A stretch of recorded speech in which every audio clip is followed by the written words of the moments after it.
Hey everyone, happy Wednesday. I'm here with your update, and I have a few things that I wanted to talk about today. The first is we've been paying attention a lot to, as team members call out, how our managers on call are promoting trying to fill shifts and who particularly is picking these up. And although we love the effort of the people who continuously step up and take those things on, we are beginning to feel the burden of that for you guys. And what that looks like is maybe you're tired for other shifts. Maybe we fear that you're inching towards burnout, you're overworking yourself. The days that you're working because you're combining back-to-back shifts are just too long and really, really unhealthy.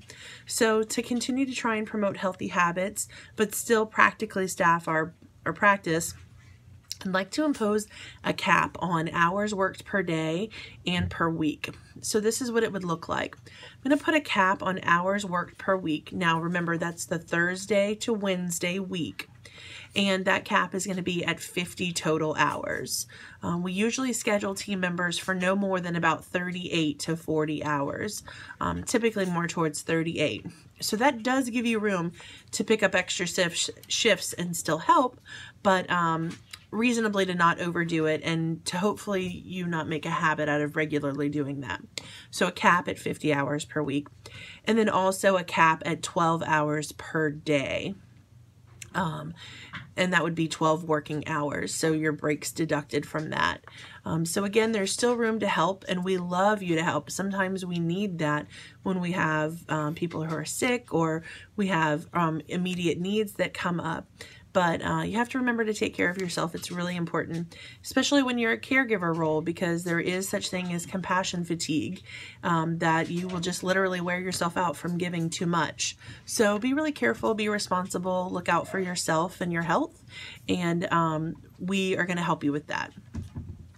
The next thing that I wanted to share is over the past week, we have worked really hard to promote some new assistant managers and a new resort manager. So kind of here's the lineup of who we've welcomed up to the team and who's going to be available to serve you. Within the resort, we have promoted Holly Hunt to be our resort manager.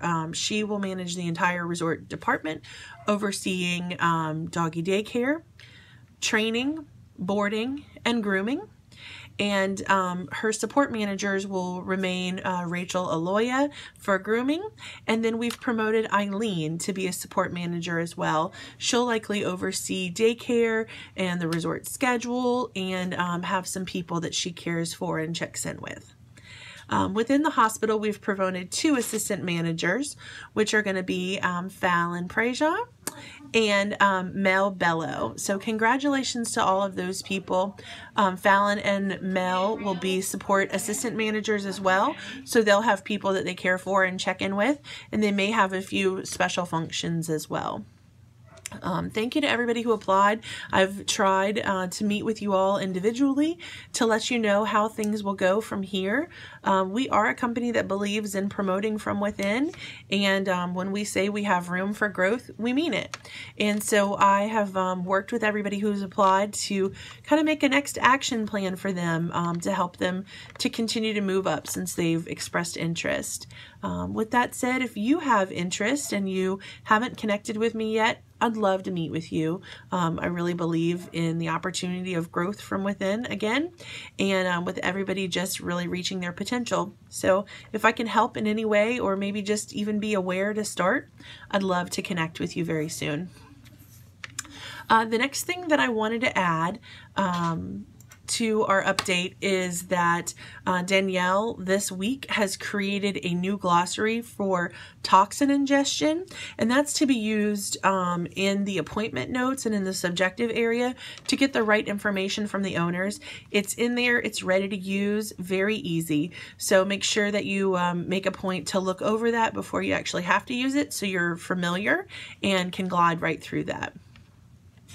Also, this week we officially started our house calls and did one successfully in the new program. The charges are now all in Avamark, as well as in the treatment area. If you open that pink peach colored window from the treatment section by just double clicking on that line item, you'll see the notes within the comments section that'll remind you how to calculate time and distance for travel and how the pricing works. Remember that there are 4 tiers and it's divided up by minutes of travel time. So if you reviewed the SOP last week, you should be familiar. Just on that 4th tier, since we default to having a $50 base fee and then charge by mileage, you'll have to enter the $50 base fee and the mileage and actually manually calculate the price. Our process with that, what we said was, when the appointment's made, we'll call the day before the appointment to confirm, and we will also ensure that we have a card on file and charge that card for the house call fee at that time. Didn't quite work out that way yesterday, but it worked out in the end. However, as we get busier, and then also just to make sure that we are efficient and covering our costs for doing this service, we'll have to be really sticking to that protocol. So I'd like everybody to review that.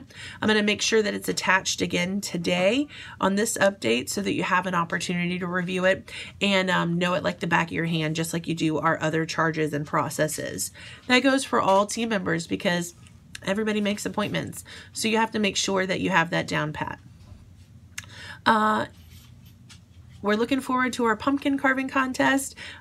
Fallon's heading that up. She's put all the details on Facebook. Just in case you're not a Facebook checker, make sure that you circle back and look at that if you want to participate. It's been a ton of fun in the past, and we'd love to have great participation this year. We specifically don't decorate for Halloween within our practice because we count on your pumpkins, so help us out. One little pro tip that I have as a request is try and use a foam pumpkin if you can, or try and wait as close to the entry to carve your actual live pumpkin or decorate, paint it, whatever. Because those pumpkins, just once you cut into them, they rot so fast that you really don't get to participate for the duration of the contest, and they kind of stink up our lobby. So try your best to find a foam pumpkin. They have them at Michael's, Walmart, Hobby Lobby, all your favorite places. So check that out and give it a try. Thanks for all you do. I hope you have a great week. Take care.